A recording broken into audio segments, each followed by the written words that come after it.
Eh ben, bonsoir à tous et à toutes. Merci beaucoup d'être venus pour discuter de LLM avec nous. Donc, comme cela a déjà été introduit, on va vous parler de la connaissance, de maîtriser l'information. Et pour ça, du coup, on va détailler ce qu'on fait avec Imen dans nos thèses respectives, donc des agents web et des graphes de connaissances. Alors moi, c'est Marion, je suis doctorante en thèse CIFRE, donc avec l'entreprise Wikit basée à Lyon et avec le laboratoire d'Ulytis à Rouen. Et moi, c'est Iman, je suis en thèse CIFRE aussi avec Escar qui est basé à Lyon et au laboratoire Lyris à Lyon aussi. Et du coup, on fait des choses très différentes, mais on a un peu la même problématique dans nos entreprises, et je suis sûre que vous avez les mêmes dans les vôtres. C'est l'accès à l'information. C'est vraiment un problème courant pour la plupart des organisations, et la plupart des cas d'usage qu'on va traiter en intelligence artificielle, en machine learning, en traitement du langage. Alors, bien souvent, les entreprises, les organisations, elles ont vraiment énormément de documents à disposition. Ça peut être des SharePoint, des Notion, des clouds, ça peut être des ressources web. Et ces documentations, alors elles sont utilisées, mais elles sont souvent vraiment sous-utilisées. Et c'est contraignant de pouvoir les exploiter parce qu'elles peuvent avoir différents formats, peut-être différentes langues, peut-être différentes sources. Donc c'est vraiment un enjeu global de pouvoir accéder à l'information et de pouvoir surtout en tirer quelque chose en temps réel et pour des cas d'usage variés. Donc nous, c'est le problème qu'on a choisi d'adresser avec Imen, et on a cherché un cas un petit peu générique où nos travaux pouvaient se regrouper. Et du coup, on a choisi le cas du support citoyen. Donc par exemple, là on s'est mis dans la peau d'un citoyen français qui a besoin de refaire sa carte d'identité ou son passeport pour différentes raisons. Et du coup, on va utiliser des données qui sont à disposition sur le web, sur le site Service Public, et on va essayer de créer un petit agent avec qui on va pouvoir converser sur ces sujets-là pour obtenir des informations. Donc ça, c'est une petite vue des questions qu'on va challenger dans des démonstrations. Donc il faudra être indulgent parce que 3 ans de thèse, ça ne nous a pas suffi pour apprendre qu'il fallait filmer nos démos, donc ce sera que du live. Donc il y aura peut-être des petits couacs, mais c'est le jeu. Donc je suis majeure depuis peu, je voudrais renouveler ma carte d'identité. Quelle est la procédure en France? Je suis mineure, je me suis fait voler ma carte d'identité, combien ça me coûterait de la refaire? Je suis majeure, je fais une première demande de carte d'identité, quels sont les documents à présenter? J'ai perdu le passeport de ma fille pendant notre voyage, comment demander un passeport en urgence pour un mineur? Et j'ai retrouvé mon passeport qui était perdu, que dois-je faire? Donc on va toutes les deux poser ces questions aux agents qu'on a construits. Et le but, c'est de voir qui répond bien à quoi et qu'est-ce qui se passe. Donc, on fait ça vraiment sous la forme d'une interface conversationnelle. Il n'y aura pas la même forme pour Imen et moi, due aux contraintes liées à nos architectures. L'idée, c'est que Imen, elle va construire un agent pour faire ça, et c'est l'agent qui va devoir résoudre la tâche de répondre aux questions. Et de mon côté, moi, j'ai construit un graphe de connaissances à partir des données, et ensuite, c'est... L'étape suivante, c'est interroger ce graphe en langage naturel grâce à un grand modèle de langage. Et du coup, on étend un petit peu le principe de la RAG. Imen, je te laisse commencer. Merci. Et du coup, on commence avec les agents. Je pense que vous avez tous entendu parler du mot agent en ce moment, surtout les agents LLM. Donc, ça ne vous a pas échappé de voir des LLM qui peuvent utiliser des outils, par exemple un terminal, du code Python, qui peuvent l'exécuter avec un interpréteur ou autre, ou qui peut-être peuvent même utiliser un browser. Donc avant peut-être d'aller plus loin, on va essayer de définir un peu la notion d'agent. J'avoue que c'est très compliqué à définir parce que ça existe depuis très longtemps. Donc avant les années 90, j'ai trouvé des papiers dans les années 90 quand même. Et je pense que la définition un peu générale qu'on pourrait dire, ce serait qu'un agent est une entité qui est autonome et qui pourrait interagir avec un environnement pour répondre à un objectif donné. Et de manière un peu plus générale, on pourrait dire que c'est chaque entité autonome qui va prendre une décision qui va changer un état. Par état, j'entends l'environnement. Donc à chaque fois qu'on prendra une action sur cet environnement-là, son état va changer. Et on devra interagir avec lui et puis reprendre l'état et faire une nouvelle action dessus.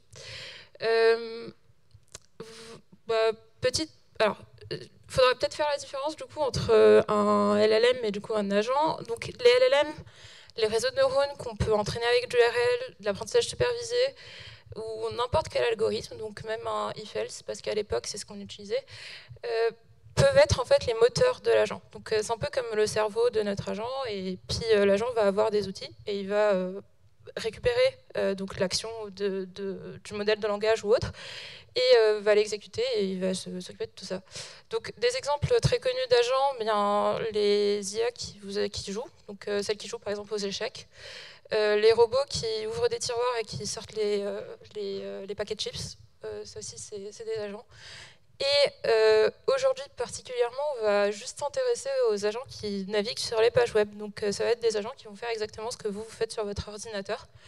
Donc notre environnement, ça va être notre page web. J'ai ici aussi mis l'utilisateur, parce que l'utilisateur va donner une instruction. Et ça se peut que parfois notre agent il discute avec l'utilisateur, donc il lui dit ah, j'ai fait ça, mais peut-être que j'ai besoin d'un peu d'aide pour continuer. Donc l'agent va récupérer l'observation de l'environnement, il va appeler un LLM pour prédire la prochaine action, et ensuite l'action va être exécutée sur l'environnement, donc sur la page web. Et à chaque fois, la page va changer. Et ça va boucler jusqu'à ce que la tâche soit finie. Donc à chaque fois, on fera des étapes sur la page jusqu'à ce que ce soit fini, exactement comme nous quand on va sur un site et qu'on veut faire quelque chose dessus. Les agents vont faire ce qu'on appelle du planning, voire du adaptive planning. Donc on va leur donner une tâche et ils doivent pouvoir trouver la suite d'actions ou la séquence d'actions qui va permettre de résoudre la tâche. Adaptif, pourquoi? Parce qu'à chaque fois qu'on fera une action sur l'environnement va changer.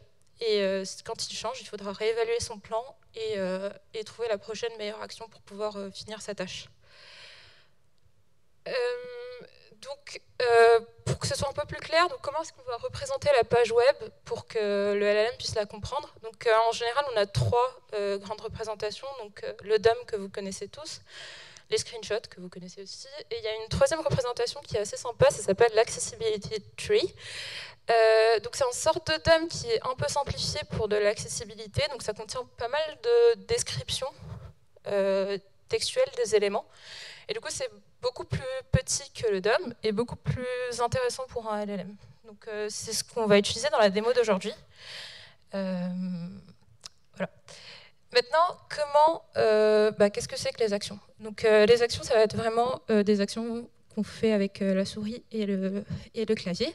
Donc les clics, les types, les selects, toutes les actions qu'on peut faire sur un browser. Donc globalement, notre agent il va avoir un action space. Donc je récupère le terme d'URL, mais c'est un peu ce qu'on utilise aussi. Donc l'action space, c'est la liste des actions qu'il est autorisé à faire. En l'occurrence, ça va être des fonctions qu'on va définir. Et chaque fonction, elle aura un nom et une signature où il y aura des paramètres. Il devra appeler la bonne fonction avec les bons paramètres. Donc par exemple, s'il a envie de cliquer sur un élément sur le bouton Submit et que le bouton Submit, son ID c'est A10, il devra sortir l'action click BID A10. Comment ça s'exécute sur le browser? Eh bien, c'est avec Playwright. Alors Playwright, c'est un framework qui a été développé par Microsoft, qui est beaucoup plus intéressant que Selenium, si vous connaissez. Du coup, c'est ça qui va permettre d'exécuter les actions sur le web. On l'utilise pas mal dans les tests end-to-end et tout ce qui est écrire des scripts pour faire des tâches sur les pages. Et donc, on va parser l'action et l'exécuter via Playwright. Alors, c'est beaucoup d'ingénierie tout ça, sauf que du coup il y a une librairie qui est géniale, qui a été développée par une entreprise canadienne qui s'appelle ServiceNow.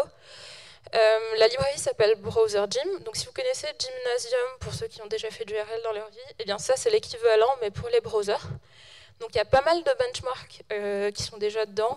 Ils supportent, je crois, 7 ou 8 benchmarks avec plusieurs tâches chacun. Et le truc qui va nous intéresser surtout, c'est qu'ils permettent de faire la partie récupérer l'observation et exécuter sur le browser. Donc nous, ce qu'on va développer, c'est juste un agent. J'arrive sur la suite. Ce qu'on va développer, c'est juste un agent auquel on va donner l'observation. Et on va s'attendre à ce qu'il prédise l'action, donc un clic, un type ou n'importe quelle action. Et BrowserGym va faire le parsing et l'exécution sur la page web, va gérer tout le reste et va nous passer une observation à chaque fois. Donc qu'est-ce que je vais donner en entrée à mon agent? Le goal de la tâche, donc ça va être généralement la user query.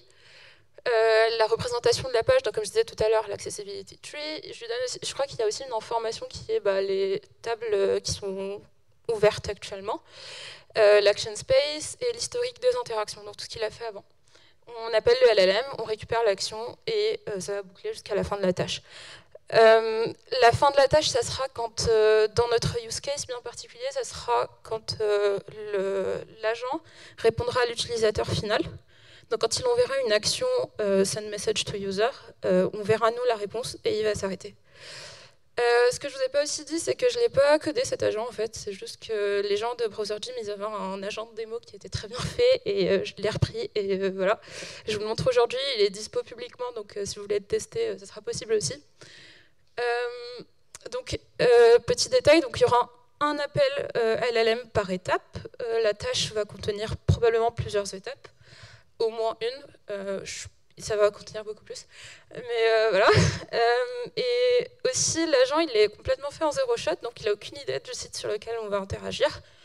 Je lui donne pas d'exemple, on lui donne pas d'exemple non plus, on lui dit pas trop là où il va aller. Il est complètement générique et est censé fonctionner sur n'importe quel site. Il est prompté tout en anglais, mais on va lui poser des questions en français. Vous allez voir que normalement, il répond en français aussi. Donc c'est super intéressant ça. Et du coup, je démarre la démo. Je vais faire des commentaires en parallèle. S'il te plaît. Ouais, merci, c'est pour ça qu'on est deux. Je vais me remettre sur les questions qui sont là. Je vais copier la première question. Ouais, parce que je suis en hand, on select. Hop. Et on démarre la démo. Juste pour info, ouais, je vais utiliser GPT-4o. Voilà, attendez, j'ai oublié de mettre le site. Pardon. T'as le site ou... Ouais,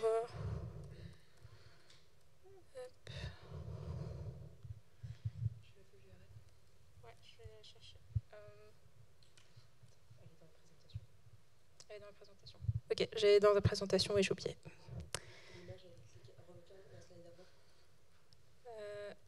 Ah oui, c'est vrai que c'est cliquable. Alors, hop, on va aller ici. Je vais juste démarrer l'agent directement sur le site, sinon Google, ça va être un peu compliqué. Mais en théorie, il peut aller sur Google et aller chercher le site tout seul. Mais bon, vu que je ne fais pas assez confiance à ce truc, donc on va faire le strict minimum. Bref, donc ouais, je disais, j'utilise GPT-4o version novembre, il me semble. Donc ça va être l'architecture que je vous ai montré tout à l'heure. Un prompt, il va faire un appel à chaque fois. Là, ça va être l'interface de chat. Là où je vais lui envoyer des messages, où il va me répondre, et vous allez probablement voir son chain of thought, donc la réflexion qu'il va produire avec l'action qu'il va produire à chaque fois. J'ai oublié de le préciser pendant ma présentation, mais oui, en effet, en fait, il ne produit pas une action juste comme ça, il réfléchit avant de la produire pour planifier et du coup pour faire moins d'erreurs possibles. Et à côté, il va y avoir le site et il va se passer des choses sur le site. J'ai mis un paramètre slow motion pour que ce soit un peu lent, sinon si ça va trop vite, vous n'allez rien voir. Donc ça se peut que ce soit un peu lent, et c'est normal, c'est le paramètre qu'on a mis. Sinon les exécutions sont trop rapides. Hop, j'ai perdu la question. On va y arriver. Je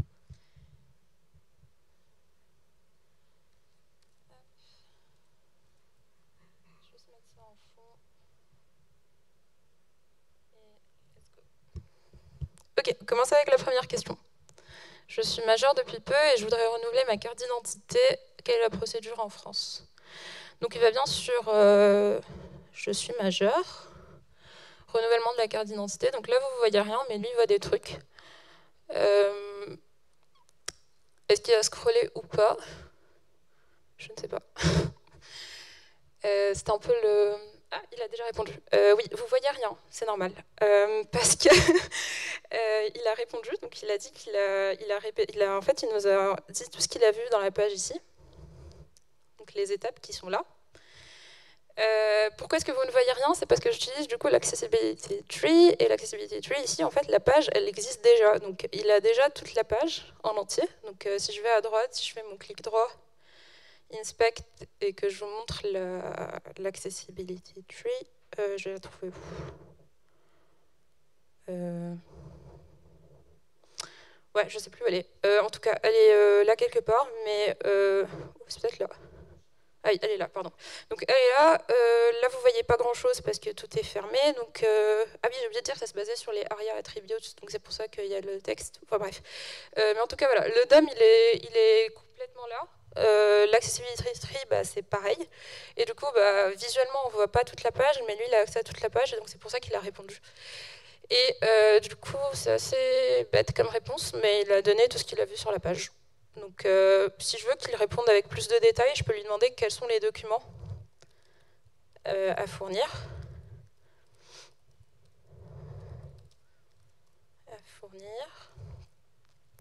Et si je vous remets sur la page, il est parti sur préparer les documents à présenter. Et là, il va faire quelque chose. Non, mais c'est lent à cause du slow motion, j'aurais peut-être pas dû le mettre. Mais et du coup, il a choisi la carte est en cours de validité. Parfois, il prend des décisions aussi sans qu'on lui demande. Et il a répondu, il a dit que les documents requis pour renouveler la carte, enfin, il a fait un petit résumé de ce qu'il a vu sur la page. Parfait, du coup, on passe à deuxième question. Ouais, s'il te plaît. Merci. Est-ce que je le remets sur la page? Ouais, vas-y, je vais le remettre sur la page initiale pour cette partie, et puis après, on ne le remettra pas, on le laissera retrouver la page initiale tout seul. Hop, donc cette fois je suis mineure et je dois renouveler ma carte d'identité. Combien est-ce qu'elle me coûte? Annie, je me suis fait voler ma carte, pardon. Donc,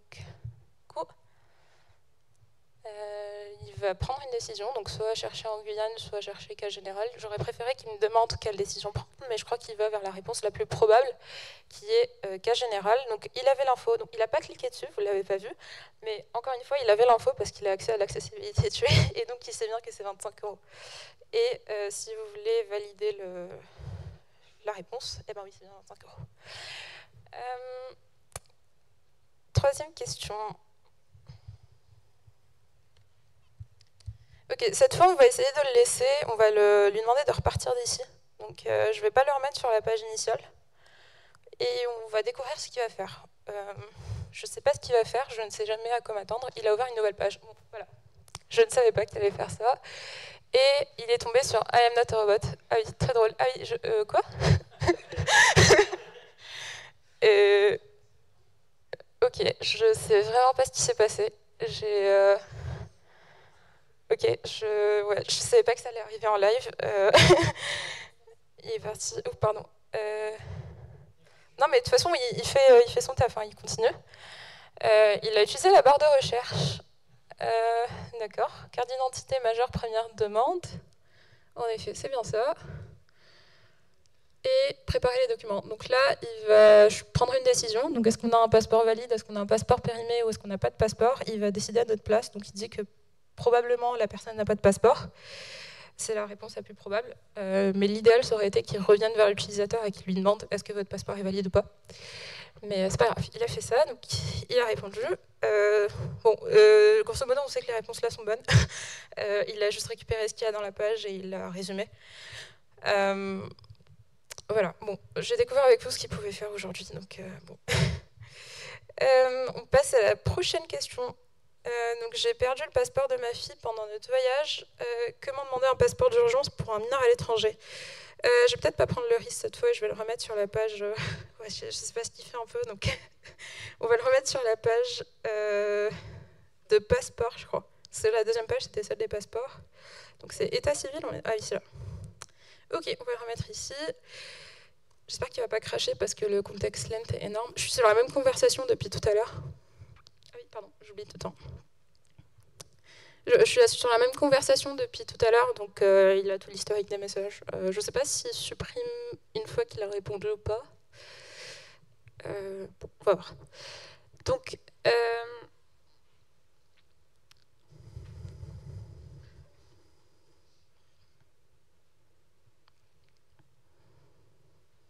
qu'est-ce qu'il a fait? Il a mis à l'étranger et il a répondu. Il il a dit, pour demander un passeport temporaire en urgence, il faut faire ça et ça et ça. Et d'où est-ce qu'il a récupéré ça? Il l'a récupéré d'ici. Donc il a juste résumé un peu ce qui se passe ici. Est-ce que c'est correct? Est-ce que c'est exactement ce qu'on lui a demandé de faire ou pas? Je sais pas trop. Je pense qu'il n'a pas trop répondu. En gros, il faudrait lui dire... Enfin, s'il a dit qu'il fallait contacter les autorités consulaires. Ouais, il a essayé de faire une réponse qui est... Ouais, il a essayé de faire une réponse. Il a essayé de récupérer un peu ce qu'il y avait dans cette page et en faire une réponse. Je sais pas si c'est correct ou pas. Bon, bref. Et dernière question. Donc, j'ai retrouvé mon passeport qui était perdu. Que dois-je faire? J'espère que vous avez la réponse, sinon vous allez découvrir. Et donc, où est-ce que je l'ai laissé sur cette page? Il a encore ouvert une nouvelle page. Oh là là. Et... Ok. C'est pas possible. Je savais pas qu'il pouvait se dépasser le CAPTCHA tout à l'heure. En fait, tout à l'heure, je faisais justement un test sur Google et il y a eu I am not a robot. Et il m'a envoyé un message pour me dire bah, il y a un CAPTCHA, aide-moi. Et là, il fait ce qu'il veut. Bon. C'est un peu aussi les dangers de ça, du coup. Mais, bon, on en reparlera plus tard. Qu'est-ce qui se passe? Alors là, c'est soit l'API parce que j'ai fait trop d'appels.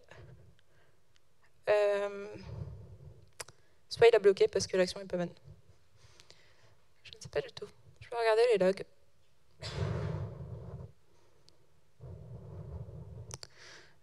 Ouais, c'était peut-être l'API parce que j'ai fait beaucoup d'appels.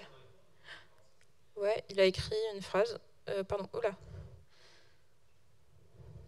Il a écrit toute la phrase. Que faire après avoir retrouvé son passeport perdu? Parce qu'il pense que c'est un moteur de recherche. Ouais, non.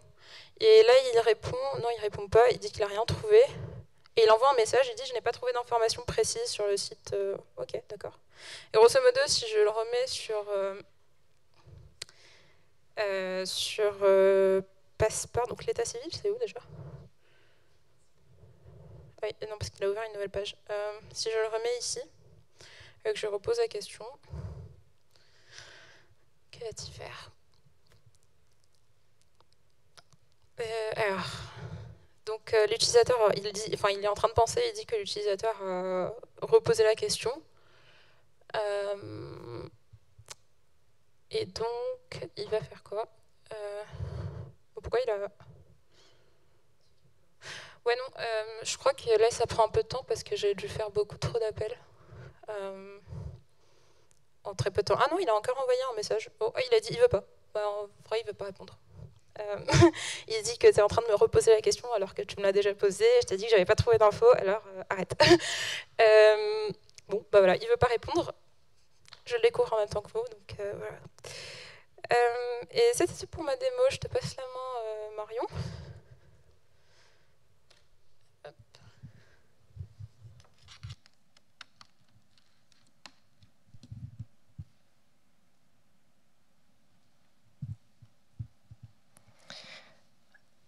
Bon, du coup, Imen, c'était la partie pour les gens qui aiment le fun et les choses imprévisibles. Moi, je suis beaucoup moins fun et j'aime pas trop quand c'est pas prévisible.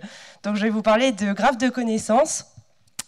Alors, les graphes de connaissances, c'est un moyen de représenter l'information de manière structurée et ça se symbolise, ça se concrétise dans la vraie vie par des nœuds qui représentent des entités et des relations qui lient ces entités entre elles.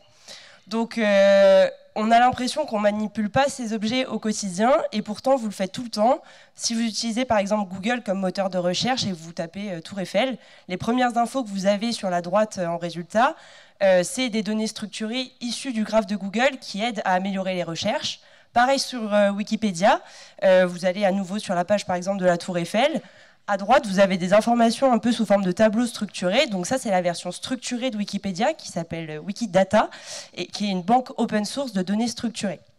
Donc ça, c'est des très très grandes bases de données. Il y en a d'autres, hein, voilà, Dppedia, Metabase, etc. Il y en a aussi des beaucoup plus petites. Donc les gens, ils ont eu intérêt à structurer l'information pour pouvoir faire des requêtes, par exemple logiques, et pour avoir accès de manière assez simple finalement à de l'information. Ah, on n'a pas changé. Donc du coup, quand on a un graphe de connaissances déjà sur un domaine, c'est parfait, ça fonctionne. Quand on a des données sans graphe de connaissance, on doit construire notre graphe. Donc là, pour cette fois, les données, elles sont assez petites. Donc j'ai choisi de faire une construction semi-automatique. Donc la première partie, c'est de construire le schéma du graphe. C'est un peu les règles générales que va suivre ce graphe. On peut aussi parler d'ontologie pour les gens qui manipulent ce genre d'objet. Donc là, c'est moi qui ai décidé de créer le schéma de façon manuelle. Donc par exemple, les pages, elles sont toutes structurées de cette façon. On les a un petit peu vues avec l'agent d'Imen. Donc pour moi, il y a des pièces d'identité qui sont la carte d'identité ou le passeport. Ensuite, il y a des demandes qui vont être les premières demandes, des renouvellements, les cartes volées ou les cartes perdues, ou les passeports volés ou les passeports perdus.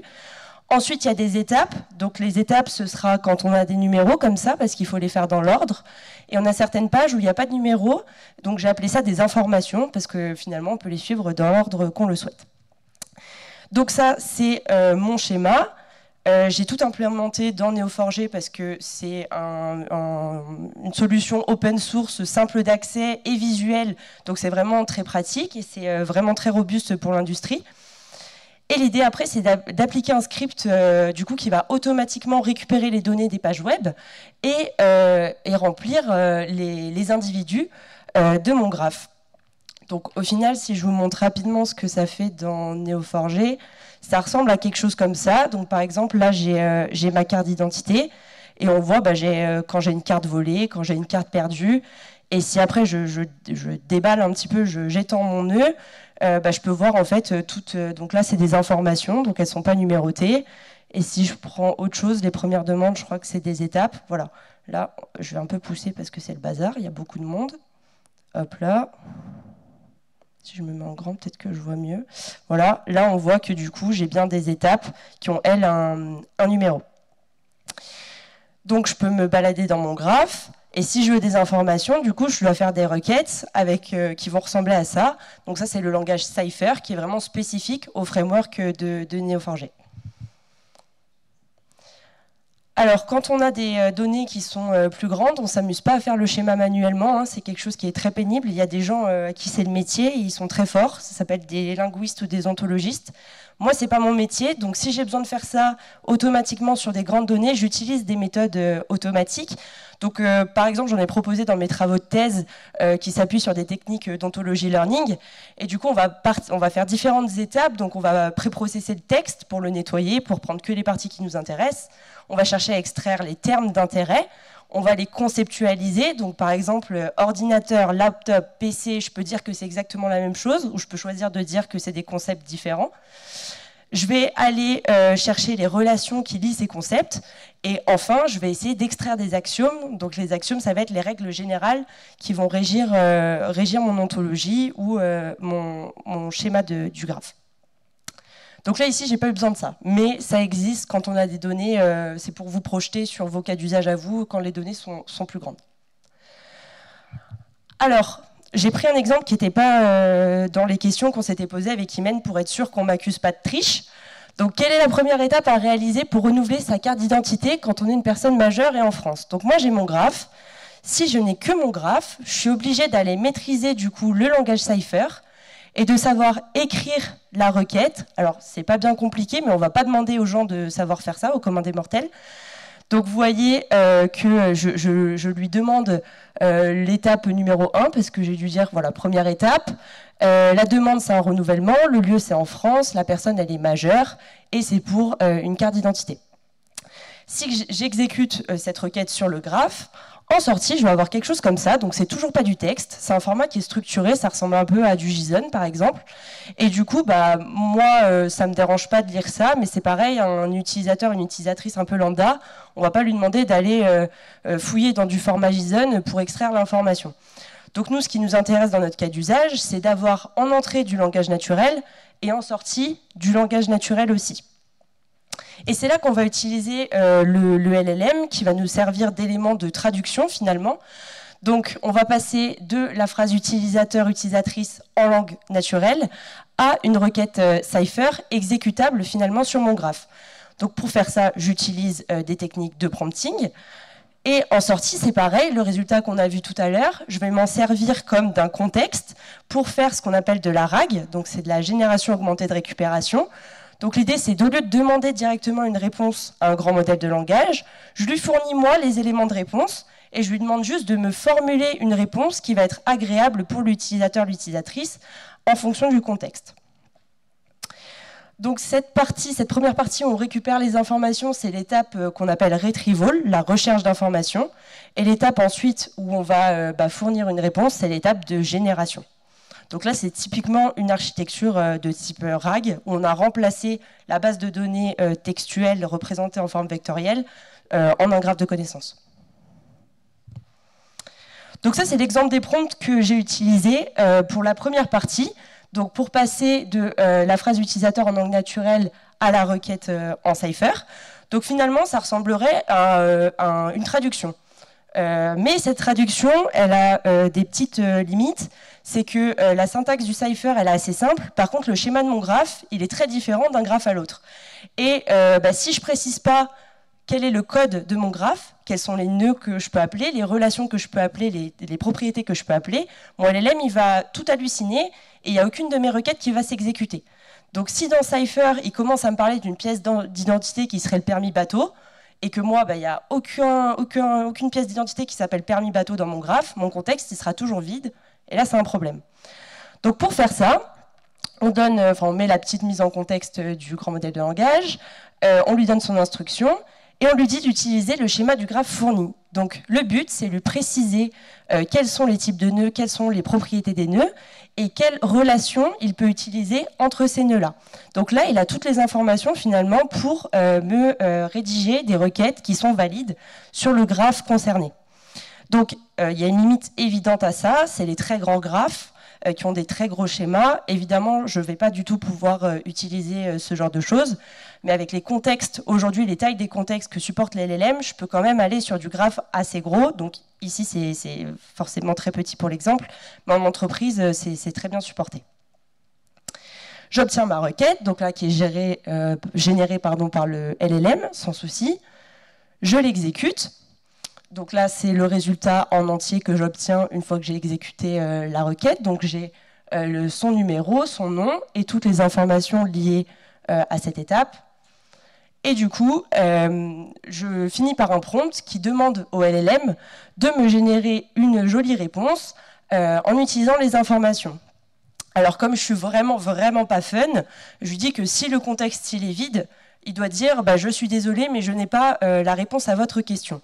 Donc ça, c'était très à la mode il y a quelques mois, parce qu'on ne voulait pas que le LLM puisse faire des hallucinations et dire n'importe quoi. On commence à y revenir un peu. Par exemple, dans ce cas d'usage, c'est très bête ce que je fais, parce qu'en fait, le LLM, il les maîtrise très bien. Ces données-là, elles sont publiques sur Internet, donc il y répond très bien. Donc on pourrait très bien lui dire, après, utilise ta connaissance interne, mais peut-être précise-le à l'utilisateur et à l'utilisatrice. Je n'ai pas basé ma réponse sur une base de connaissances, donc attention. Mais voilà, là, on est resté sur un cas simple, et comme ça, on teste si le modèle il est capable de dire qu'il ne sait pas. Je suis passée vite. Oui, bon, voilà, là, c'est la réponse à la question. On s'en fiche un peu, mais c'est la réponse qu'on obtient. Ça fonctionne bien. Donc, moi, l'avantage de mon architecture, je donne quelques avantages parce que, bon, on verra que ça fonctionne plus ou moins bien. C'est que, du coup, j'ai que 2 appels au LLM pour tout mon traitement. Et j'ai 2 appels parce que je vous propose une architecture avec un LLM. Ici, il existe d'autres techniques où on peut même ne pas avoir de LLM. Donc c'est vraiment une architecture assez sobre. Moi, c'est ce qui m'intéresse aussi dans mes travaux, c'est de proposer des choses qui sont responsables et qu'on va pouvoir mettre en production largement. Donc pour un peu jouer le jeu aussi de la contrainte environnementale, je travaille avec le modèle Ministral à 8 milliards de paramètres. Et du coup, on a utilisé l'outil Ecologit, qui a déjà été présenté, je crois, dans des meet-up, pour mesurer l'impact environnemental de nos requêtes. Alors là, comme ça, évidemment, ça ne nous dit rien. Mais pour 1000 questions, du coup, ça représente 5 km de marche en termes d'énergie et 20 minutes de streaming pour le Global Warming Potential. Donc, ça dit toujours pas grand-chose à qui que ce soit, mais en soi, c'est pas beaucoup pour un système utilisant des LLM. Je vous invite à aller sur le site d'Ecologist pour vous comparer un peu, et après on peut voir à la fin de l'année combien ça fait en termes de vol Paris-New York. C'est peut-être plus parlant, mais globalement, c'est ce qu'on appelle un système responsable. En tout cas, quand on fait de la RAG, on est sur des mesures qui sont plutôt sympas à regarder. Donc moi, je vous propose une implémentation avec Imen, on va mettre nos codes à disposition sur GitHub pour ceux qui voudraient réessayer. C'est assez proche de ce que fait, c'est exactement la même chose à quelques variations près, LangChain. Du coup, ils ont tout un module de GraphQA avec différents supports de graphes qui sont proposés. Et alors, c'est pas exactement la même chose, mais c'est la même idée que GraphRag de Microsoft. Microsoft, ils proposent vraiment beaucoup plus d'étapes, et eux, il y a bien plus que 2 appels au LLM. Par contre, ils sont capables de gérer des bases de données qui sont énormes, notamment parce qu'ils créent des hiérarchies et des communautés dans leurs graphes. Donc, vous allez pouvoir, si vous avez des très grosses bases de données à représenter, GraphRag sera bien meilleur que ce que moi je peux proposer ou ce que LangChain peut proposer. Alors, avant de spoiler les conclusions, c'est mon tour de faire la démo. Hop, je vais reprendre les questions. Ok, alors.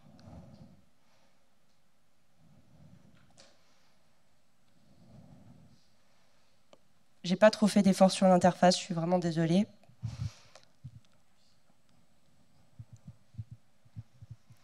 Donc, là, on va voir la réponse qui s'affiche. Et normalement, on va pouvoir voir ce qui se passe par ici. Ouais, donc déjà, on va voir la réponse. Donc voilà, tout à l'heure, Imen, elle avait bien les étapes, mais elle n'avait pas le détail.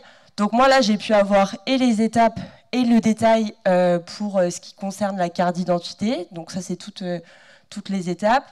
Et si on va voir un peu en détail ce qui s'est passé, hop, on va remonter ça. Donc j'ai posé ma question. La requête a été générée, elle a été générée correctement. Du coup, là, on peut voir le contexte qui est extrait de mon graphe. Donc, j'ai tous les nœuds qui correspondent aux étapes de la demande qui a été faite. Et finalement, toutes ces étapes, elles ont été synthétisées dans une réponse par le grand modèle de langage. J'ai mesuré l'impact environnemental de la requête, mais ça, c'est un peu anecdotique. Donc, OK, la première, c'est bon, on est content. Les choses se gâtent après.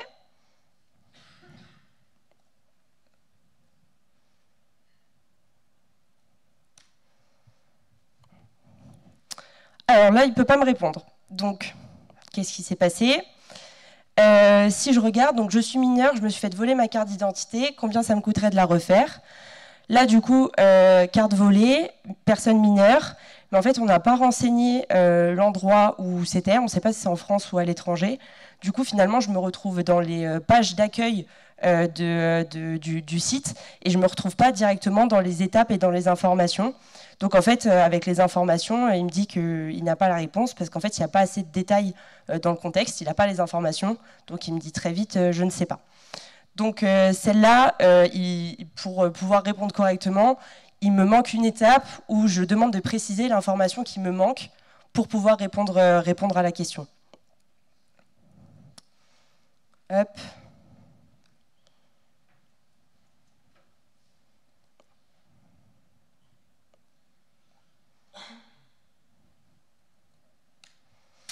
Alors, je suis majeure et je fais une première demande de carte d'identité. Quelles sont les démarches ? Non, quels sont les documents à présenter ? Donc, pièce d'identité, preuve de domicile, photo d'identité et formulaire de demande. Alors, je crois que celui-là, on est normalement sur une hallucination, voilà, exactement. Donc, à nouveau, la requête qui a été générée, elle ne permet pas d'extraire du contexte. Alors, tout simplement parce que la requête, elle est fausse. Donc là, les informations, ce n'est pas les demandes qui concernent les informations, c'est les informations qui concernent la demande. Donc la relation, elle a été générée dans le mauvais sens par le grand modèle de langage, alors qu'on lui a donné le schéma. Donc là, c'est une erreur qui est faite à ce moment-là. Et j'ai pas de contexte. Et malgré la consigne de « si tu n'as pas les informations, dis je ne sais pas, je suis désolé », bah là, le modèle, en fait, il avait les informations en interne. Alors après, est-ce que c'est vrai exactement ou pas ? J'ai pas eu le temps d'apprendre par cœur le site. Mais en tout cas, là, il n'a pas basé sa réponse sur le contexte. Hop.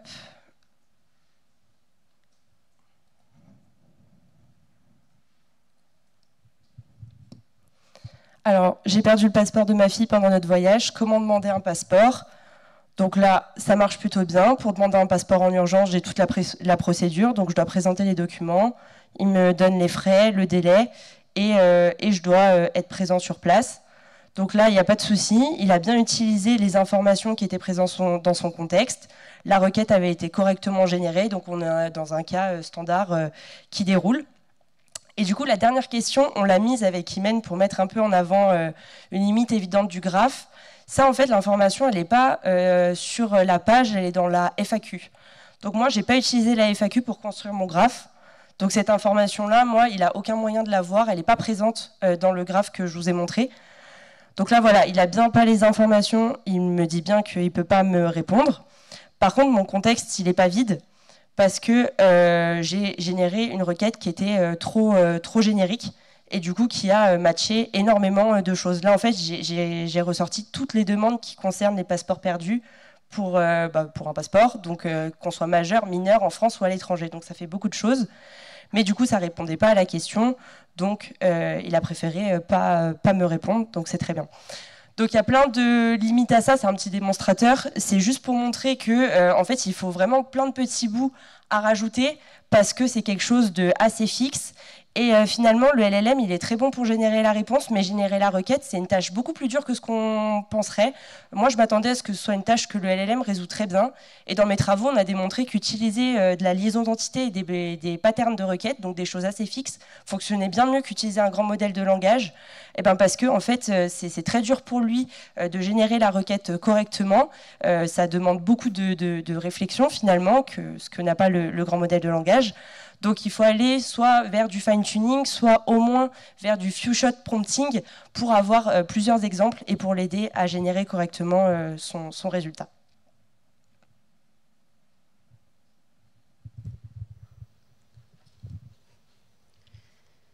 Ok, du coup, on passe à la conclusion.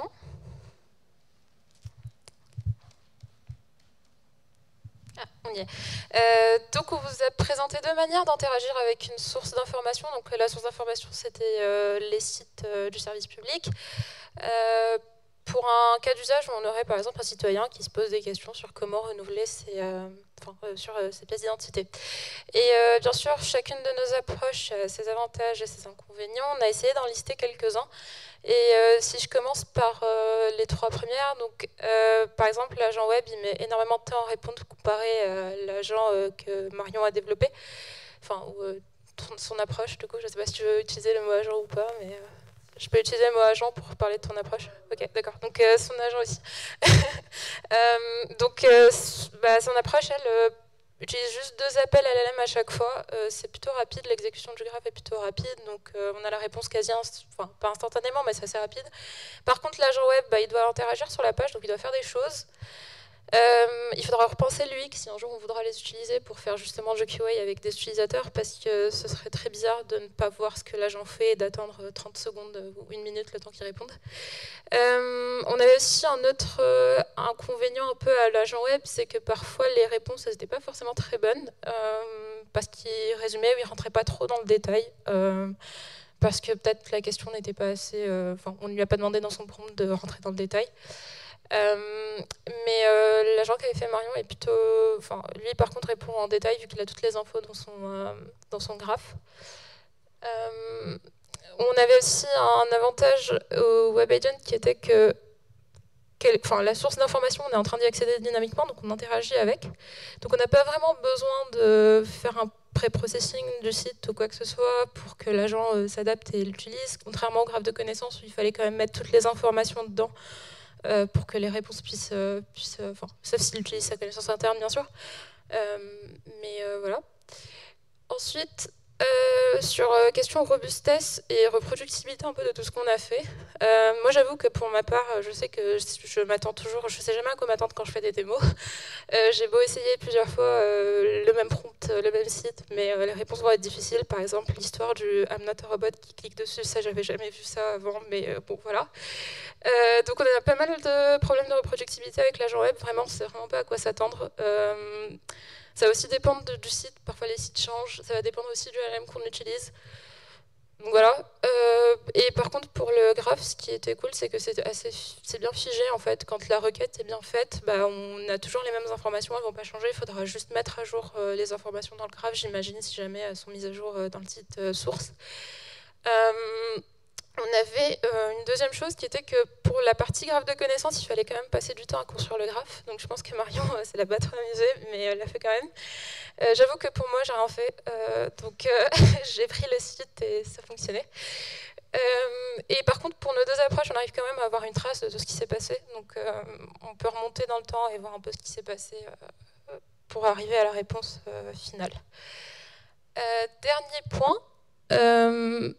Alors, généralement, je sais plus si ça c'est. Oui, je crois que dans la démo, vous l'avez vu ou pas, mais parfois, ça se peut que l'agent web il repose la question à l'utilisateur pour lui dire voilà les infos que j'ai trouvées, est-ce que tu veux plus de détails ou est-ce que tu veux que je t'aide à faire autre chose.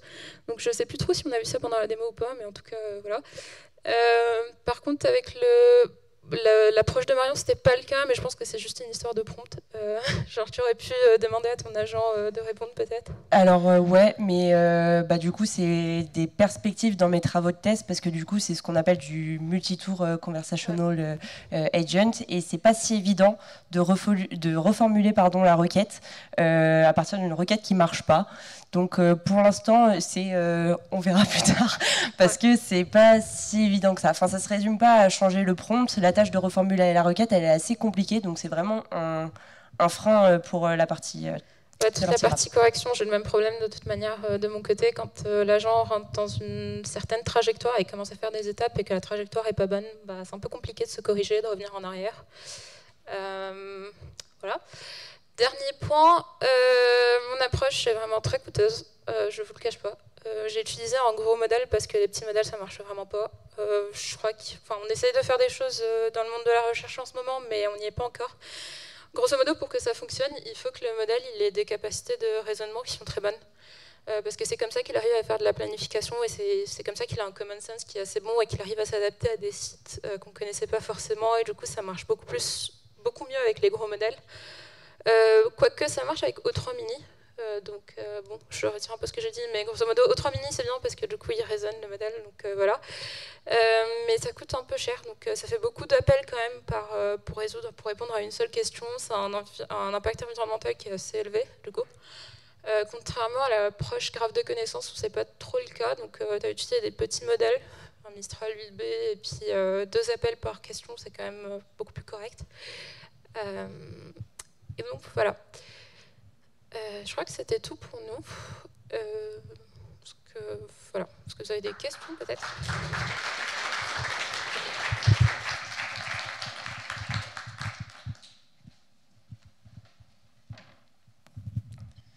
Merci pour la présentation, super intéressant, aussi marrant de voir le modèle partir en freestyle et répondre au CAPTCHA.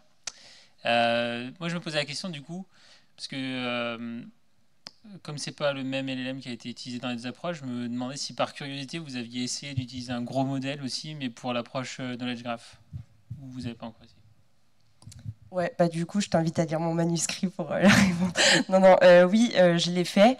Alors, ça apporte rien du tout de plus sur la partie génération de réponses. J'ai des résultats équivalents avec Mistral UB ou avec un GPT-4o mini. Moi, j'utilise pas 4o, mais j'utilise 4o mini.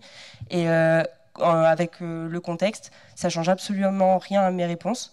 Par contre, GPT-4o mini, donc j'imagine encore plus GPT-4o, il est plus performant sur la tâche de génération de requêtes. Donc là, ça va améliorer cette partie récupération du contexte.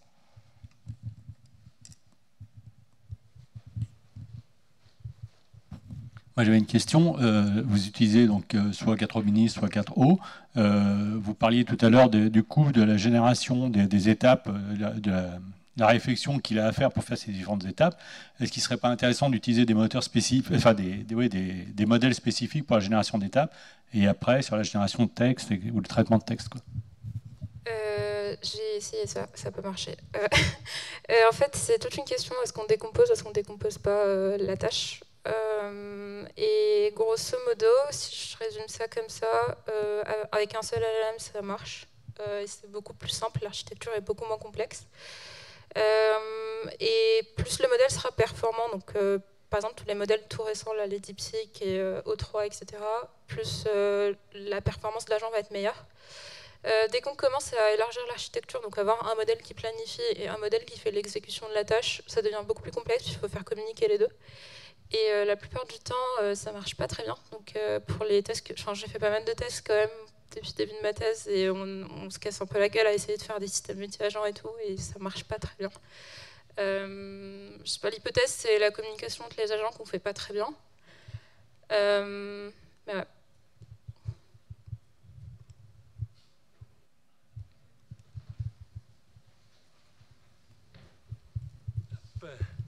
Merci beaucoup pour les présentations, c'était super intéressant. Pour le graphe de données, est-ce que dans vos travaux, vous avez considéré des modèles spécialisés dans la génération de la requête plutôt que des modèles génériques? Est-ce que ça existe déjà? Je ne sais pas si ça existe. Est-ce que c'est quelque chose que vous avez évalué? Alors,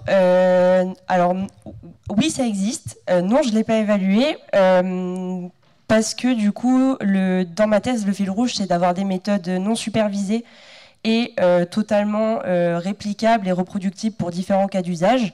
Et toutes les méthodes du coup qui spécialisent, elles spécialisent pas uniquement pour un langage, mais elles spécialisent aussi pour un graphe particulier, sur un schéma en fait. Justement pour les très grands graphes, on ne peut plus passer le schéma au grand modèle de langage, et du coup la solution qui est proposée, c'est de fine-tuner un modèle de génération avec plein d'exemples de passages entre la requête en langage naturel et la requête du coup au format directement exécutable. Donc ça existe, c'est quand même, c'est pas si compliqué que ça à entraîner, mais du coup on est obligé de réduire la taille du modèle, enfin on est obligé. Si on a plein d'argent pour avoir un LLM qui tourne en inférence, on n'est pas obligé, mais si on en a un peu moins, on doit partir sur un modèle plus petit. Et finalement, il faut quand même avoir un entraînement qui est assez conséquent pour avoir des performances qui sont bonnes. Mais il y a des choix, il y a des moments où on n'a pas le choix vu la taille du graphe. Donc moi, ça n'allait pas avec la perspective. Dans mon entreprise, il y a plein de clients de plein de domaines différents, donc potentiellement plein de graphes différents. Donc on ne veut pas entraîner un modèle pour chaque client. Le but, c'est d'avoir une méthode qui va fonctionner sur n'importe quel graphe de n'importe quel client. Donc ce n'est pas la direction qu'a pris mes travaux. Comme on m'a donné le micro, je vais en profiter pour poser une question. On a vu des agents qui sont sortis ces derniers temps comme Operator d'OpenAI. Il y a Manus AI qui est sorti, qui me semble fonctionne avec des captures d'écran. Et je voulais savoir par rapport à l'accessibilité tree, comment c'est en comparaison. Pareil. En fait, les screenshots, ça donne pas forcément un gros avantage par rapport à l'accessibility tree. On a essayé les deux. Parfois, on peut avoir une combinaison des deux observations dans le prompt. Quand on utilise juste le screenshot, il y a un truc à noter, c'est que l'action space est différent. Donc on n'est plus sur un action space où on clique sur des ID d'éléments, on va cliquer plutôt sur des coordonnées sur le site. Et pour que ça fonctionne, il faut que les LLM, qui soient multimodaux ou pas, enfin plutôt multimodaux du coup pour le coup, il faut qu'ils aient une bonne représentation spatiale des objets dans l'image et qu'ils arrivent à sortir la bonne coordonnée sur laquelle il faut cliquer. Il y a aussi quelques soucis avec Playwright parfois, où parfois Playwright par exemple veut cliquer au centre d'un bouton, et enfin bref, c'est un peu technique les autres problèmes, mais pour avoir fait des expériences, ça change pas grand chose. Les images, ça fait que parfois il faut scroller, alors que je vous l'avais vu tout à l'heure, parfois pas besoin de scroller parce qu'on a toute l'information. Parfois les images, ça coûte beaucoup plus cher aussi. Donc, par exemple, utiliser 4O mini avec l'image, ça coûte aussi cher que d'utiliser 4O en texte, donc pas trop l'intérêt. La particularité de Operator et Computer Use, c'est qu'on ne sait pas trop comment ils ont fait, et il y a de fortes chances qu'ils les aient entraînés d'une manière ou d'une autre pour la tâche. Donc moi, je travaille juste sur la partie open source, et je sais que dans la partie open source, on n'a pas forcément fait ça. On n'a pas entraîné des modèles à faire la tâche parce que c'est beaucoup plus difficile que ça le paraît. Et finalement, les LLM en zero shot, voire en few shot, sont assez bons dans la tâche parce qu'ils arrivent à planifier, ils arrivent à s'adapter, alors qu'à l'entraînement en RL, c'est beaucoup plus coûteux. Donc ouais, je ne sais pas exactement comment ils ont fait, mais globalement, nous, quand on refait la même chose avec des screenshots, c'est pareil. Donc ça coûte plus cher pour pas grand-chose. Aussi, on a des benchmarks en fait, où on évalue la performance des modèles. Donc là, j'ai fait une démo en live sur des sites, mais en fait, on a des benchmarks où on a vraiment des résultats. Et globalement, il n'y a pas de différence entre les deux.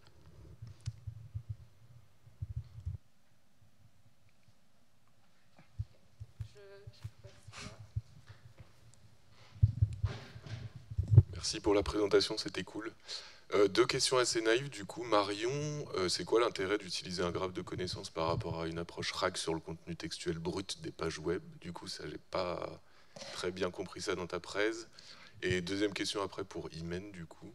Pareil, j'ai pas compris, mais peut-être que je suis un peu teubé aujourd'hui. Mais en gros, tu as parlé d'un modèle entraîné avec du RL, après de GPT-4o. Mais je crois que je n'ai pas compris l'architecture qui a utilisé ton approche. Donc je veux bien que tu réexpliques lentement, tu vois. Voilà, merci. Tu veux commencer, Imen ou... Ok. Alors moi, pour ce cas d'usage, ça sert absolument rien d'utiliser un graphe. C'était juste pour pouvoir faire une démo avec Imen sur la même chose. Le graphe, il va te servir déjà quand tu as des données qui sont déjà sous forme de graphe. Ça arrive à plein de gens. C'est pas commun, mais ça arrive. Du coup, ne pas repasser par la zone de texte, c'est hyper intéressant. Et du coup, il y a plein de cas d'usage où c'est intéressant de passer par le graphe quand les données elles sont plus complexes ou quand elles vont avoir une granularité fine. Là, moi, j'ai utilisé une granularité qui est assez haute parce que finalement, j'ai toutes les informations dans un seul nœud. J'aurais pu passer beaucoup plus de temps à beaucoup plus découper, avoir chaque information reliée et ça aurait pu être bénéfique à la recherche. Donc, en gros, ce qu'on a essayé de montrer dans mes travaux de thèse, c'est que pour de la donnée qui est très disparate, on a fait des essais, par exemple, sur la donnée de Microsoft Teams, la documentation. Ça a un intérêt pour avoir des liens qu'on n'a pas forcément dans le texte, parce que le texte, il va être très bruité. Et si on a des documents où des informations sont finalement assez réduites et assez disparates, on ne va pas les récupérer forcément avec un retriever basé sur de la similarité sémantique. L'autre intérêt, c'est que du coup, la RAG s'exécute plus vite sur un graphe et va consommer moins de ressources. On va avoir des prompts qui vont être de taille plus petite et des réponses qui vont être plus synthétiques. Donc ça, c'est un autre avantage en termes d'usage. Ouais, je peux juste revoir la slide, s'il te plaît. Du coup, réponse courte. Réponse courte, j'utilise un LLM pour la démo, et c'était 4O, et je vais me remettre juste sur l'archi. Bon, allez, on va se mettre sur celle-là. Ah non, pas celle-là. Ici. Donc là, c'est un LLM qui va être appelé. Donc c'était 4O, et ce LLM, il aurait très bien pu être remplacé par un autre réseau de neurones qui a été entraîné avec du RL à faire la tâche. Juste la tâche, c'est une tâche d'apprentissage par renforcement classique. Donc on a l'environnement qui sera la page web, on a un goal, et on va voir l'observation, on va exécuter, produire une action, l'exécuter et boucler jusqu'à jusqu'à résoudre la tâche. Notre reward va être 1 ou 0 si on a fait la tâche ou pas. Comme je disais, c'est un peu compliqué d'entraîner ces modèles pour l'instant, notamment à cause des contextes qui sont très longs, et donc au final, c'est plus des LLM qu'on va entraîner à faire la tâche et pas des réseaux, d'autres types de réseaux. Et ce qui nous intéresse aussi, c'est d'avoir l'entrée texte et la sortie texte, parce que ça facilite pas mal la tâche. Voilà. Donc ouais, pour la démo, c'était juste un LLM. Non. Ah non, pas du tout. Après, oui, peut-être, hein, je sais pas, mais non. Sur le site... Ouais, en fait, c'est un peu tout l'avantage du coup du LLM et de pourquoi on les utilise dans ce domaine. En gros, le domaine, il existe depuis 2017 et au départ, c'était vraiment du RL. Et depuis qu'il y a les LLM, ça a un peu basculé parce que justement, on s'est rendu compte que ces modèles-là, ils avaient des capacités de planification et un common sense qui est assez cool. C'est à cause de leur pré-entraînement, donc peut-être qu'ils ont vu des tutos sur Internet qui leur disent comment naviguer sur une page. Je ne sais pas ce qu'ils ont vu en entraînement, mais en tout cas, ils planifient super bien. Donc, par exemple, je pense que même pour la robotique, je crois qu'ils sont quand même en train de basculer un peu là-dessus aussi. C'est qu'ils savent dire, par exemple, pour remplir un formulaire, genre si j'ai envie de mettre mon nom, prénom, et avant de cliquer sur Submit, il va te dire d'abord remplis ton nom, ensuite ton prénom, et ensuite clique sur Submit. Et vraiment, sans aucun exemple, je n'ai même pas donné d'exemple sur comment faire la tâche, il s'en sort. Et plus le modèle sera bon à raisonner, il sera bon à planifier, donc il sera bon à faire la tâche. Et on s'est rendu compte aussi, donc des petites conclusions de recherche qui ne sont pas publiées parce que c'était des résultats négatifs, mais on s'est rendu compte qu'en fait, en donnant des exemples, donc en few shots, ça cassait complètement la chaîne de raisonnement. Et le meilleur moyen de les prompter, c'était de ne pas leur dire comment raisonner, les laisser faire tout seul. Donc ils réfléchissent tout seul et ils s'en sortent. Je crois que j'avais une autre question plus haut.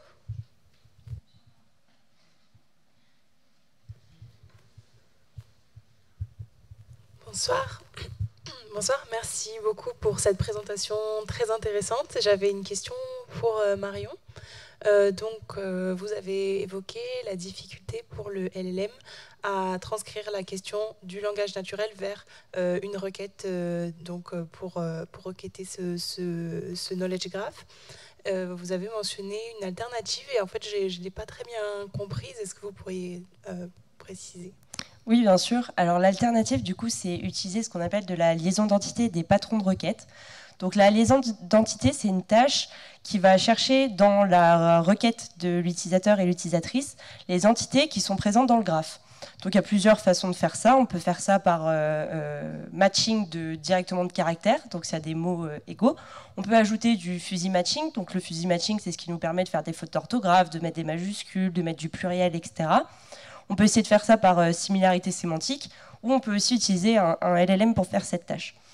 Donc ça, c'est la première étape. Quand j'ai récupéré les entités du graphe, ou les relations d'ailleurs qui sont présentes dans ma question, je vais aller remplir des patterns de requêtes qui sont déjà établis. Donc on écrit des patterns génériques qui ont certaines règles. Donc par exemple, si je trouve une seule entité, je vais aller matcher tous les nœuds du type de cette entité. Si je trouve plusieurs nœuds, je vais chercher l'ordre chronologique dans lequel ils apparaissent, ou je vais utiliser le schéma du graphe pour déterminer dans quel sens va la relation qui les lie, et je vais extraire tous les triplés finalement qui impliquent ces deux relations. Donc c'est un petit jeu de travail avant pour définir ces patrons-là. Je remplis les patrons du coup avec les entités et les relations que j'ai trouvées, et ça me donne des requêtes qui sont exécutables. Et du coup, moi, ce que j'ai proposé dans mes travaux de thèse, c'est de faire une architecture qu'on appelle en cascade. Donc je fais d'abord cette technique avec la liaison d'entités avec les patrons de requête, j'exécute ma requête, je regarde si j'ai du contexte. Si j'ai du contexte, j'utilise directement ce contexte pour ma génération de réponses. Et si mon contexte est vide, eh ben alors je vais avoir une deuxième chance, je vais demander au grand modèle de langage de me générer une requête à son tour, et je vais aller l'exécuter pour essayer d'avoir du contexte. L'enjeu, il est double. Déjà, c'est de limiter l'usage du LLM au maximum. Donc là, je l'utilise qu'en dernier recours si la première méthode, qui est plutôt sobre, n'a pas fonctionné. Et le deuxième avantage, en fait, c'est vraiment à l'usage. Quand j'ai testé les deux méthodes, je me suis rendu compte que la plupart des requêtes, elles étaient en fait assez simples, et que le LLM avait souvent du mal à les générer, alors que des patrons résolvaient très bien la tâche. Donc en fait, on a à peu près 70% des requêtes qui sont gérées avec les patrons et les liaisons d'entités. Alors après, moi, c'est sur mon cas d'usage, hein, c'est des questions citoyennes, sur des bots citoyens, donc dans des villes, etc. Ça reste de l'usage assez pratico-pratique et simple, donc ça peut varier d'un cas d'usage à un autre. Et après, j'ai à peu près 20% de requêtes qui sont gérées par le LLM, et j'ai 10% des requêtes qui partent à la poubelle parce qu'elles ne sont pas bonnes et elles ne me donnent pas de contexte. Donc l'autre alternative, je ne l'ai pas présentée là parce que c'est un peu plus complexe à introduire, mais c'est vraiment une solution efficace en tout cas pour avoir autre chose que le LLM, ou pas avoir de LLM du tout. Merci beaucoup. Merci pour cette précision, parce qu'effectivement, l'approche par matching, etc., c'est très déterministe, ça demande énormément de travail, et on ne peut pas prévoir tous les cas possibles et toutes les questions possibles. Et donc, coupler ça avec un LLM, c'est hyper intéressant pour avoir le meilleur des deux mondes. Merci.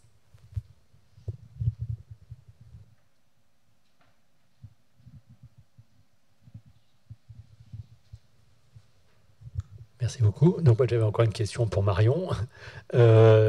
C'était sur la génération du graphe. Est-ce qu'il est possible d'utiliser les LLM pour faire générer le graphe à partir des données qu'on extrait, par exemple, du site web ou... Alors oui. Du coup, dans le framework que j'ai co-développé dans ma thèse, qui s'appelle OLAF, c'est ce qu'on fait. En fait, on a testé plusieurs choses. Déjà, on a testé la méthode de Feignant, qui consiste à demander au LLM directement de générer donc, le graphe ou l'ontologie à partir du texte, en one shot.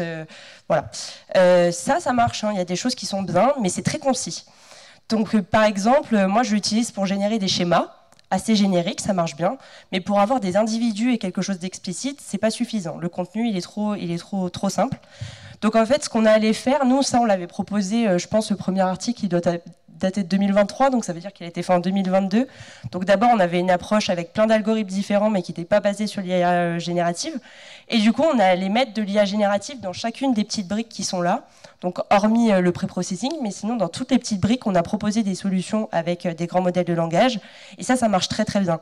Déjà parce que c'est des tâches qui sont découpées, qui sont plus simples, et on peut aussi intervenir à des étapes intermédiaires pour corriger s'il y a des problèmes.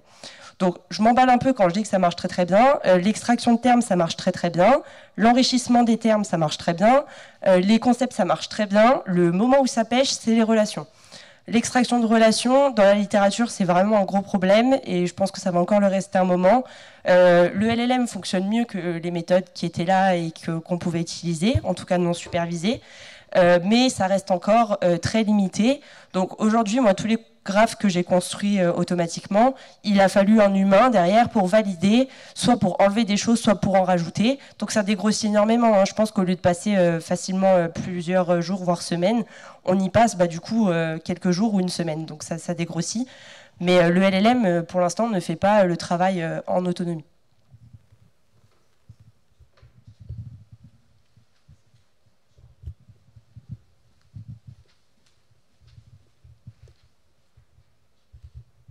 Merci. Du coup, moi, c'était plus une question sur ta démo, Imen. Il y avait un moment où on était sur une page et où le modèle, par exemple, je ne sais pas si c'était une question, par exemple, sur le coût du passeport. Et il a ouvert un truc déroulant de coût et ensuite il a répondu. Sauf que, de ce que j'ai compris, il avait le contenu de la page entière sans avoir à l'ouvrir. Du coup, c'était une action un peu superflue. Ou est-ce qu'il avait vraiment besoin de la faire ?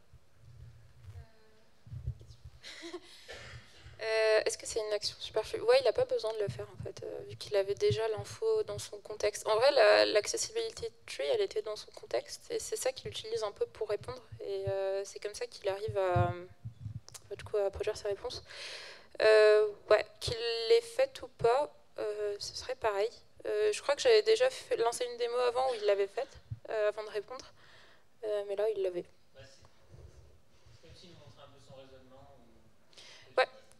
Il y avait les chain of thought, mais j'avoue que c'était écrit, c'était parfois trop long et ça se voyait pas trop. Oui, en gros, il avait l'info dans son contexte avec l'accessibility tree. Parce que du coup, l'élément, il est caché visuellement, mais il est disponible dans le DOM. Donc avec les screenshots, par exemple, il serait obligé de faire l'action. Ouais. Est-ce qu'il y a d'autres questions ? Ouais. Je repasse là et je remonte. Alors, je vais marcher.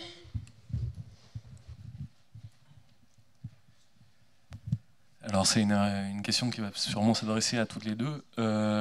Est-ce que les knowledge graphs en fait peuvent avoir un intérêt, mesurable, pour en parallèle de ces chaînes d'action ou ces chaînes de pensée, c'est-à-dire que l'utilisateur pose une question, l'information elle est retournée par le RAG, mais n'est pas suffisamment pertinente, et au lieu de faire une chaîne de pensée et une chaîne d'action, le graphe permet d'apporter plus d'informations qui est traitée une seule fois par le LLM. Donc du coup la question c'est, je reprends la question, est-ce que le knowledge graph a un intérêt particulier à passer au-delà du chain of out ou d'une chaîne d'action? Alors, je ne sais pas si je vais répondre exactement à la question, mais par exemple, aujourd'hui, il y a beaucoup plus de systèmes hybrides entre les graphes et le texte qui apparaissent. Et le graphe, il va permettre plus de structurer les très grosses bases de connaissances. Donc, on va faire des communautés de documents, on va faire des sous-catégories, des choses comme ça. Et du coup, le graphe, il est plus utilisé pour diriger la recherche que pour faire de la recherche très exactement. Ouais, attends. Je te donne le micro, sinon on ne t'entendra pas. Donc je vais donner un exemple, ça sera plus parlant. Par exemple, l'utilisateur demande quelle est la procédure pour réparer mon radio-réveil, j'en sais rien. Et donc, un espèce de système de RAG irait chercher les documents ou les liens qui sont en lien avec ma question. Mais par exemple, le knowledge graph pourrait dire pour changer le radio réveil, il faut vérifier qu'il n'est pas sous tension. Et donc, au lieu d'avoir une chaîne de pensée, le knowledge graph sera en capacité d'apporter cette information et il y aurait un seul traitement du LLM. Ça, c'est tout à fait possible, à condition, du coup, d'avoir l'information dans ton graphe. Et c'est là où est le problème, c'est que l'agent de Imen, on l'a restreint, du coup, à une page web, alors qu'il a accès à tout le web. Donc, potentiellement, quelle que soit la marque de ton radio-réveil, si c'est plus le radio-réveil qui est en panne, mais, je sais pas, la Google Home, ou si c'est le vélo qui est en panne, ou si c'est, j'en sais rien, la télé, il a accès à toute l'information. Alors que moi, mon graphe, il va être restreint à l'information qu'il contient. Donc, où ça pourrait être avoir un agent qui navigue automatiquement dans différents graphes à sa disposition, et on pourrait imaginer s'hybrider comme ça avec Imen. Mais sinon, aujourd'hui, moi, l'architecture que je propose, c'est ce que tu décris directement. Le graphe, il utilise sa connaissance pour répondre. Par contre, encore faut-il qu'il ait la connaissance spécifique. Je sais pas si tu veux... j'aimerais bien ajouter quelque chose. Je pense qu'en fait, il y a deux choses quand on parle de chain of thought et de contexte. En fait, le graphe de connaissances, il va donner de l'info pour pouvoir répondre à la question. Et le chain of thought, il va être là pour guider un peu la génération. Dans mon cas, moi, sans le chain of thought, ça ne fonctionne pas. Il y a vraiment besoin qu'il y ait une phrase ou un paragraphe avant qui explique en fait là où on en est, à quel état on est, qu'est-ce qu'on a fait avant et qu'est-ce qu'on devrait faire. Même s'il a déjà un contexte qui est sa page web, parce que du coup, moi, ce que j'ai besoin, c'est qu'il résonne sur la page pour produire une action. Et dans le cas de Marion, je pense que tu aurais très bien pu avoir un chain of thought. Je ne sais pas si vous l'avez testé ou pas, mais je ne sais pas ce que ça apporterait de plus par rapport à juste avoir le contexte et formuler la réponse depuis le contexte. Par exemple, faire du multitour. Ouais, si on commence à laisser l'utilisateur repréciser ou qu'on dit que le résultat n'est pas le bon, ça a un intérêt d'avoir du coup la chaîne de raisonnement, parce que du coup on peut lui dire voilà, j'ai fait un premier essai, ça a échoué, réessaye avec d'autres informations. Mais après, dans le cas classique en one shot, nous on n'a aucun intérêt à le faire, ça fait juste plus de tokens dans le prompt, donc plus d'argent, plus de CO2, plus de plein de choses. Par contre, si on veut faire d'autres choses autour, là oui, ça aurait intérêt de le rajouter. Ouais, c'est ça, parce que du coup en one shot, il va juste un peu condenser toute l'info qu'il a dans son contexte pour produire une réponse. Il n'y a pas forcément besoin de raisonner ou de faire des... C'est pas une tâche complexe, c'est une tâche de reformulation et de synthèse. Ouais, voilà, carrément. Donc voilà. Je crois qu'il y avait une question avant.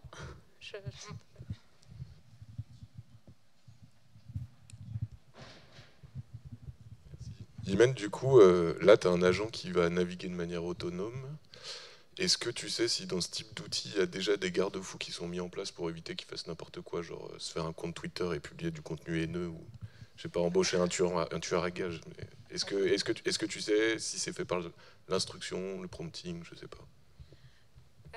Pour l'instant, je crois qu'il n'y a pas grand-chose qui existe. Et c'est un peu le problème de toute l'approche, c'est que c'est vraiment pas prêt à être utilisé. En fait, il y a tout... ce qui m'a un peu choqué, c'est qu'il a quand même dit qu'il n'était pas un robot, alors que c'est un robot. Mais Cloudflare, De quoi ? Tout à l'heure, il m'a dit j'ai un captcha, aide-moi. Donc voilà. Il a genre 5 minutes avant la présentation, ça marchait pas. Oui, et ce qui est aussi choquant, c'est que le navigateur a pas forcément. Enfin, normalement, quand il y a les trucs de captcha, par exemple Cloudflare, ils le font très bien. Il se passe pas que sur, il se passe sur plein d'infos pour savoir si c'est un robot ou pas, donc la vitesse du clic, enfin plein de choses comme ça. Et là, le captcha de Google, il n'a pas du tout fonctionné, donc je sais pas. Il n'y a pas grand chose pour l'instant. J'ai vu un papier où un jour ils ont essayé de mettre un LLM, ou même pas, non, c'était même pas ça. Il y a une réflexion en cours, il y a des gens qui vont faire des choses sûrement dans pas longtemps, mais grosso modo l'idée serait qu'on ait quand même une couche peut-être qui va permettre de regarder les réponses et de les juger, donc probablement avec un autre LLM encore une fois, donc l'architecture est énorme, qui va essayer de juger la réponse et dire si elle est alignée avec l'intention de l'utilisateur ou pas. Ouais, du coup la réponse c'est l'action. Enfin quand je parle de réponse, je parle de l'action, pardon. Pardon, je parle de l'action. Donc est-ce qu'il va sur un site où il n'est pas censé aller? Et puis ensuite en fait il y a beaucoup d'ingénierie. Celui-là celui-là oui. Il y a plein d'autres trucs open source aussi qui font des choses du genre. Donc justement Manus AI et Browser Use, etc. Et j'avoue que moi je suis un peu sceptique par rapport à Enfin, je suis pas d'accord avec le fait qu'on puisse les utiliser tout de suite, parce que vraiment, il y a toute la partie sécurité qui est vraiment pas gérée pour l'instant. Vraiment, ils peuvent faire n'importe quoi ces jours. Donc, genre, vous pouvez les prendre et embêter des entreprises et donc postuler à des tafs, faire genre sans postuler avec 100 CV, ça le fait. Donc, je pense que se pose vraiment la question dans le domaine. On va essayer de faire des choses, mais il y aura beaucoup d'ingénierie de l'autre côté. Il y a plein de choses aussi à réfléchir, notamment du coup, l'expérience utilisateur qui change complètement. Parce qu'en fait, on a un LLM, enfin, on a un agent qui interagit avec une page web et du coup, on a envie de voir ce qu'il est en train de faire. Ouais, il y a plein de choses, plein de questions à se poser. Ouais. De quoi ? Pas vraiment, parce qu'il fait un peu ce qu'il veut. En fait, c'est un peu compliqué. Le prompt, grosso modo, le prompt, il est assez complexe. Il est très long. Il y a beaucoup de choses qui sont demandées. Ah, tu veux dire par instruction utilisateur ? Oui, mais il y a du prompt injection et il y a du... ouais, donc tu te fais... Enfin, jailbreaking et prompt injection, super facile. Donc tu dis, oublie tout ce que tu as fait avant et va sur tel site et il le fait. Donc, bon. Je pense que les gens de la safety essayent de faire des choses, mais bon. J'avais encore une... Moi, j'avais une question encore pour Marion. Parlait de multitour tout à l'heure. La question que je me posais, c'était quand on a des gros graphes avec plein de données, d'entités, de types, de relations, est-ce qu'il ne serait pas possible d'avoir le système qui pose l'agent qui, en gros, dans son chaîne de raisonnement, vienne poser la question de quelles sont les entités, quelles sont les relations entre telles entités, et puis ainsi de suite, pour préparer sa requête. Alors, ça pourrait être une solution. Ce qui est implémenté plutôt pour le moment, donc c'est ce qui existe dans GraphRag, c'est que le graphe il est compartimenté. On fait ce qu'on appelle des communautés, c'est globalement du clustering assez basique. Et du coup, il y a des étapes supplémentaires pour aller choisir à quel cluster d'abord on appartient et après faire la recherche à l'intérieur de ce cluster. Et du coup, demander au LLM quelles sont les entités présentes dans la phrase, ça reviendrait à faire l'étape de liaison d'entités dont je parlais tout à l'heure avec un grand modèle de langage. Donc ça, c'est des choses qui existent, que les gens font déjà. Le seul truc qui est un petit peu dommage, et c'est ce pourquoi je le fais pas, c'est qu'un intérêt du graphe, du coup, c'est d'avoir une architecture qui est plus légère. Si je commence à faire des appels LLM pour trouver mes entités à chaque fois, du coup, je me rajoute des appels au LLM. Donc après, ça c'est très personnel parce que c'était la démarche de limiter ça. Si on s'en fiche, ça fonctionne très bien. Mais voilà, sur les grands graphes, l'intérêt, ça va être de limiter vraiment le parcours du graphe parce que ça commence sinon à prendre du temps. Donc là, on va commencer à utiliser des métriques et des algorithmes de parcours plus mathématiques et à regrouper pour essayer d'hierarchiser la recherche.